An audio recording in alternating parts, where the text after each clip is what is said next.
हम इस वक्त खड़े हैं नर्मदापुरम शहर के कुछ ही दूर मालाखेड़ी स्थित। यहाँ पर नर्मदा नदी को बचाने के लिए ट्रीटमेंट प्लांट लगाया गया था, लेकिन आप मेरे पीछे देख सकते हैं यहाँ पर कि कितना बड़ा ताला लगा हुआ है गेट पर। ना ही कोई कर्मचारी यहाँ मौजूद है, ना ही कोई इसका देख रेख करने वाला है। किस तरीके से अधूरा कामकाज यहाँ पर साफ तौर से दिखाई दे रहा है कि वीकली प्लांट ट्रीटमेंट प्लांट के अंदर किस तरीके से घास उग रही है।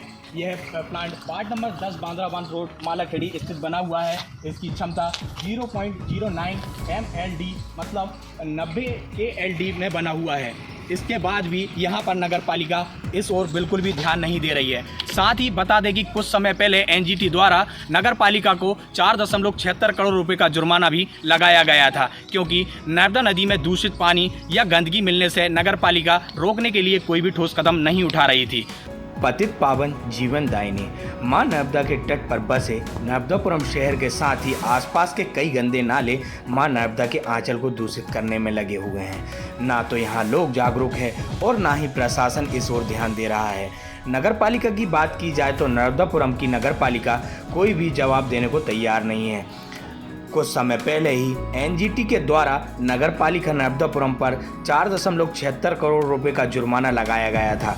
बता दें कि शहर के लगभग 14 ऐसे नाले हैं जिनका दूषित पानी मां नर्मदा में मिल रहा है। कई बार इन नालों को मां नर्मदा में ना मिलने की लेकर योजना बनाई गई, पर आज तक इन नालों को ना तो बंद किया गया, ना ही मां नर्मदा को दूषित होने से बचाने के लिए कोई गंभीर कदम उठाए गए। प्राप्त जानकारी के अनुसार मध्य प्रदेश की जीवन धारा पुण्य सलीला मां नर्मदा के जल में नाले मिलने पर नेशनल ग्रीन ट्रिब्यूनल ने नगरपालिका पर 4.76 करोड़ रुपए का जुर्माना लगाते हुए इन नालों को नर्मदा में ना मिलने से रोकने के निर्देश दिए थे।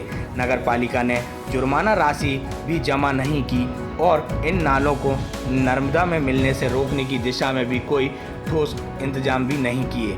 घरों से निकलने वाले गंदे पानी को सीवर में मिलने से रोकने के लिए 140 किलोमीटर की सीवेज पाइपलाइन डाली है, लेकिन सीवर निर्माण कंपनी ने अब तक महज 40 किलोमीटर लाइन डाली है। साथ ही नर्मदा के पवित्र जल को दूषित मुक्त करने में नाकाम नगर पालिका पर प्रदूषण नियंत्रण बोर्ड फिर जुर्माना लगाने का प्रस्ताव तैयार कर चुका है। नर्मदापुरम शहर के घरों से निकलने वाले गंदे पानी को साफ करने के लिए सीवर ट्रीटमेंट प्लांट का काम अधूरा पड़ा हुआ है।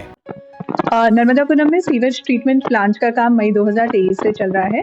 जनवरी के महीने में करीबन 15 किलोमीटर पाइपलाइन बिछी हुई थी। उसको रेगुलर हम लोगों ने समीक्षा करी, वरिष्ठ अधिकारियों के माध्यम से स्वयं हमने समीक्षा करी और अब 40 से 45 किलोमीटर के बीच में लाइन बिछ चुकी है। टोटल 144 किलोमीटर की पाइपलाइन बिछनी है। बट इसके अतिरिक्त पंपिंग स्टेशंस का काम करीबन 75% से ऊपर हो चुका है और STP के कंस्ट्रक्शन का काम भी प्रारंभ हो चुका है। जैसा कि माननीय NGT का निर्देश है, हर जो नर्मदा तटीय बड़े शहर हैं वहाँ पे सीवेज ट्रीटमेंट प्लांट का कंस्ट्रक्शन पूरे प्रदेश में किया जा रहा है।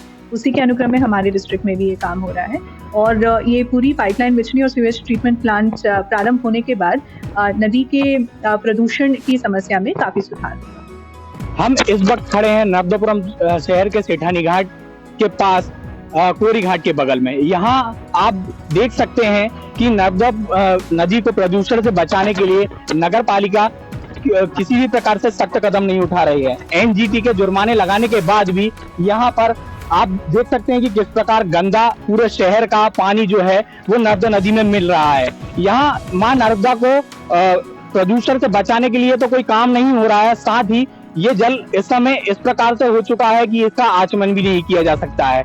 मां नर्मदा को पुराणों में पढ़ सकते हैं आप ये भी देख सकते हैं कि किसी को मां नर्मदा की जो है वो भारत में 5वीं नदी सबसे लंबी कही जाती है और NGT ने इस पे प्रदूषण से बचाने के लिए नगर पालिका के साथ ही अन्य जगह जो नर्मदा जी के घाट से तट से लगे हुए हैं इन पर सीवेज ट्रीटमेंट प्लांट बनाने के लिए लगभग 20 ट्रीटमेंट प्लांट बनाने के लिए योजना बनाई थी, लेकिन अभी तक 4 पर ही काम हुआ है। नर्मदापुरम शहर में इस प्रकार से कोई भी माहौल दिखाई नहीं देता है कि जिस प्रकार से इसमें काम हुआ है। पूरा काम यहाँ अधूरा होने के बाद में जगह जगह नर्मदापुरम शहर का पूरा गंदा पानी नर्मदा नदी में मिल रहा है, जिसकी वजह से लोग यहाँ पे दूर दूर से श्रद्धालु आते हैं और इसी नदी में मजबूरन स्नान कर और उस जल का आचमन करना पड़ता है। साथ ही हम ये भी देखते हैं कि नर्मदा नदी से कई लोग जो बड़े श्रद्धालु हैं जो अपनी पग यात्रा, बस यात्रा के जरिए नर्मदा परिक्रमा करते हैं और यहाँ लाखों की संख्या में लोग नर्मदा परिक्रमा करने के लिए आते हैं। साथ ही मध्य प्रदेश, छत्तीसगढ़ के साथ महाराष्ट्र से बड़ी संख्या में लोग यहाँ मां नर्मदा के दर्शन करने के साथ साथ में स्नान करने भी आते हैं। अमावस्या पूर्णिमा पर काफी बड़ी संख्या में यहाँ श्रद्धालु स्नान करने के लिए पहुंचते हैं, लेकिन इस और कोई भी सख्त कदम नहीं उठाया जा रहा है जिसकी वजह से मां नर्मदा को प्रदूषण से मुक्त किया जाए। दुर्गेश राजपूत, लोकल 18, नर्मदापुरम।